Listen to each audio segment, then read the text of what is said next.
मैं doctor Radha Mohan Singh, associate professor, department of commerce, GB college Ramgarh, Kaimur में कार्यरत हूँ।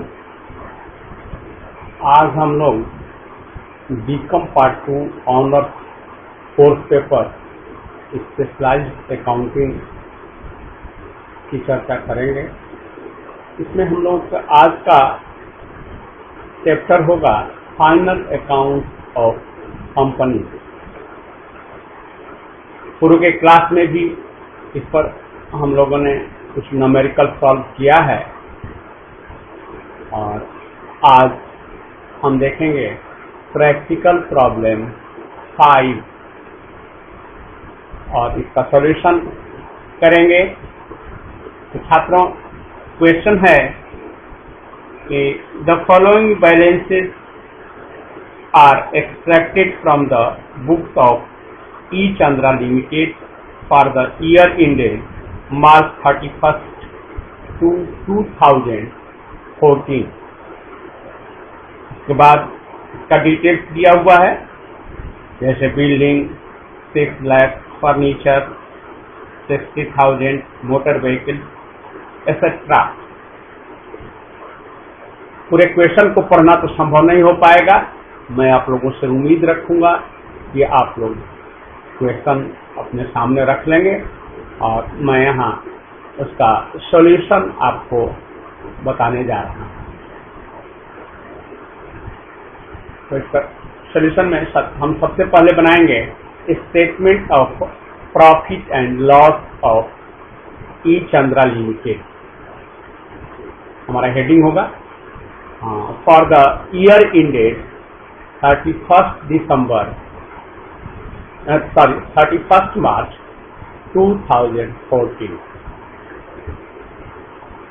इसमें पहला जो कॉलम है पार्टिकुलर्स का, इसके बाद figure for the current year और figure for the previous year, amount के 2 कॉलम हैं। इसमें सबसे पहले हम लोग लिखेंगे ग्रॉस प्रॉफिट, जो कि ऑलरेडी दिया हुआ है क्वेश्चन में। यह है 10 लाख, 10 लाख। दूसरा हमारा आइटम होगा रिवैल्यूएशन लॉस।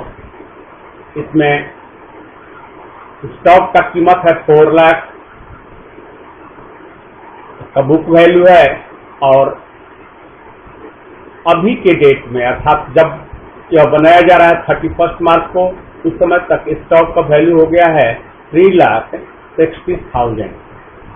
अर्थात इसमें लॉस हो रहा है, तो ये लॉस जो है 40,000 का है। 4 लाख माइनस 3,60,000, तो ये 40,000 का 40,000 का लॉस है, इसलिए इसको हमने ब्रैकेट में घेर दिया है। तीसरा है other income, dividend on investment 10,000। चौथा हमारा, तब अब इसको टोटल करेंगे तो हमारा टोटल रेवेन्यू हो गया 9,70,000।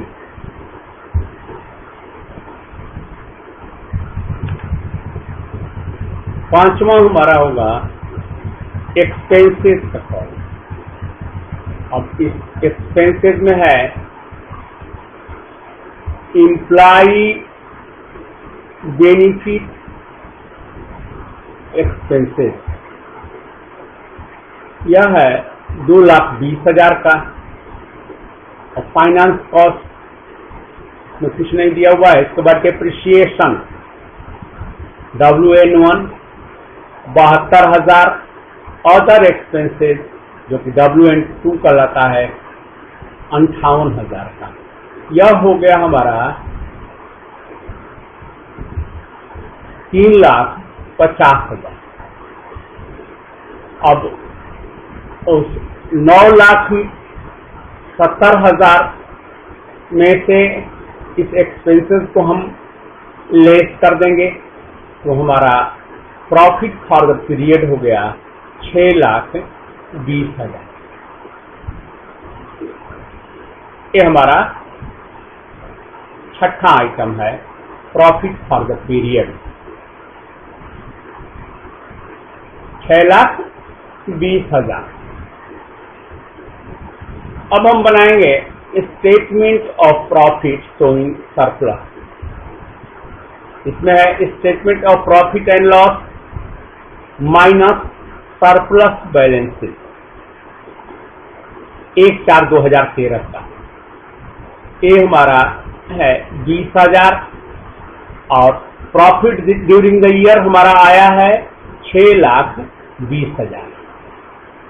इस दोनों को टोटल कर दिए तो हमारा हो गया 6,40,000। अब आगे जो इसमें से हमको लेस करना है ट्रांसफर टू जनरल रिजर्व। इसमें से जनरल रिजर्व में ट्रांसफर किया जा रहा है WN3, वो किया जा रहा है 64,000 64,000। तो अब हमारा होगा कि surplus to be carried to balance sheet हमारा जाएगा 5,76,000 5,76,000। ये तो हमारा हो गया statement of profit showing surplus. अब इसके बाद हम बनाएंगे नोट्स टू अकाउंट कि हमने कैसे हमें क्या करना है। तो इसमें है पहला हमारा है डिप्रिसिएशन। तो डिप्रिसिएशन जो हमारा है ऑन बिल्डिंग है 60,000, ऑन फर्नीचर 6,000 और ऑन मोटर व्हीकल 6,000। टोटल हमारा डिप्रिसिएशन हुआ 72,000। दूसरा हमारा आइटम होगा अदर एक्सपेंसेस। इसमें है electricity charges 25,000, rate taxes and insurance 10,000, auditor fees 15,000 और डायरेक्टर फीस 8,000। इन सबका टोटल हुआ 58,000 58,000। के बाद हमारा तीसरा transfer to general reserve assume to be 10% of the profit earn during the year. करेंगे 10% जो है जनरल रिजर्व में प्रॉफिट का ट्रांसफर करना है। अब इसको निकालने के लिए आगे हम बनाएंगे अब बैलेंस शीट। ई चंद्रा लिमिटेड का बैलेंस शीट बनाएंगे एज ऑन 31 मार्च 2014।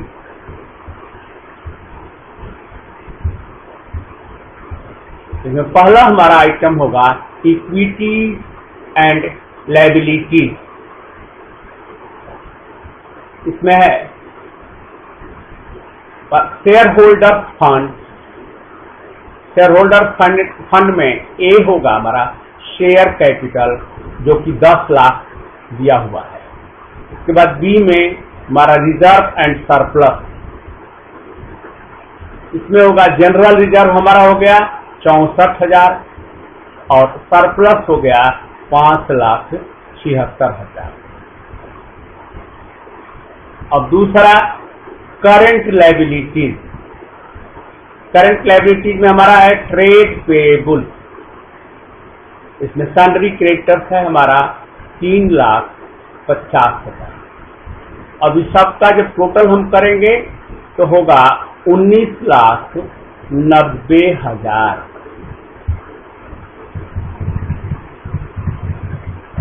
यह तो हो गया लायबिलिटी का। अब हम दूसरा हमारा आएगा assets.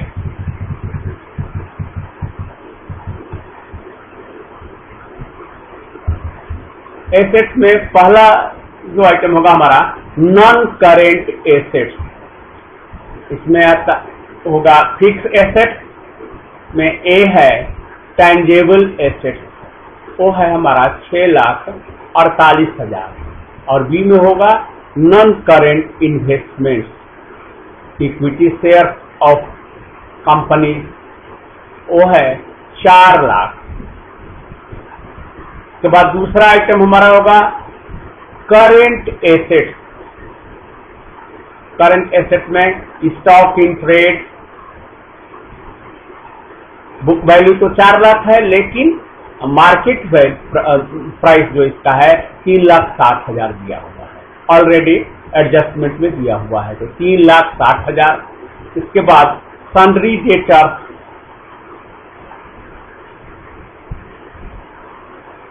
Date due from more than 6 month ₹80,000 है, तो ये हो गया हमारा 2 लाख और प्लस 80,000 2,80,000। और कैश एंड कैश इक्विवेलेंट है 1,72,000। इसके बाद हमारा होगा short term loan and advances, वह है 1,30,000। तो इसका टोटल हो गया 19,90,000। अब हमारा क्वेश्चन बन के तैयार हो गया, क्योंकि हमारा लायबिलिटी भी 19,90,000 आया था और एसेट भी 19,90,000। तो हमारा बैलेंस शीट बनकर तैयार हो गया। यही हमारा सॉल्यूशन है। अब मैं उम्मीद करूंगा कि आप लोग इसको ठीक से समझे होंगे, और यदि फिर भी न समझ में आया हो तो आप कमेंट के माध्यम से हमें सूचित करेंगे। मैं प्रयास करूंगा कि उसमें मैं जो नहीं समझ में आया है उससे मैं आपको समझाऊं, या अगर इंडिविजुअली भी किसी छात्र को कोई दिक्कत हो तो वो डायरेक्ट हमसे फोन पे कंसल्ट कर सकता है या व्हाट्सएप के माध्यम से, जैसे भी हो, क्योंकि हम लोगों को पढ़ाई तो ऑनलाइन ही करनी है। तो मैं आपको उम्मीद रखता हूँ कि आप लोग इसे जो है, अब इसका हम नोट्स ऑफ अकाउंट्स की बात करें तो नोट्स ऑफ अकाउंट्स मैं इसको क्लियर कर देता हूं, या नोट्स टू अकाउंट कहा जाता है। अब टेंजेबल एसेट्स के बारे में मैं जैसा आपको क्लियर कर देना चाहता हूं। इसमें जो हमने कॉलम है हम लोगों का, एक फिक्स एसेट, उसके बाद इसका बुक वैल्यू, उसके बाद डिप्रिसिएशन और नेट वैल्यू कैसे वहां लिखा गया है इसकी हम लोग चर्चा कर रहे हैं। इसमें बिल्डिंग है, बुक वैल्यू इसका 6 लाख है, डिप्रिसिएशन 60,000 हुआ, तो अब जो है या इसका नेट वैल्यू होगा 6 लाख माइनस 60,000 बराबर 5,40,000। उसी तरह से फर्नीचर है हमारा 60,000 का, 60,000 में 6,000 डिप्रिसिएशन लेस करने के बाद हमारा आया 54,000। मोटर व्हीकल्स भी हमारा 60,000 है, इसमें 6,000 में 10 अर्थात 10% डिप्रिसिएशन चार्ज किया गया है, वो करने के लिए कहा गया है, तो 6,000 इसमें से लेस किए तो हमारा आया 54,000, अर्थात 6,48,000 हमारा हो गया नेट वैल्यू, और डिप्रिसिएशन हो गया 72,000, और दोनों का जो हमारा बुक वैल्यू है वो है 7,20,000। तो यही हमारा क्वेश्चन है।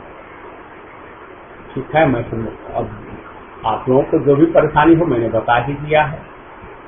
धन्यवाद।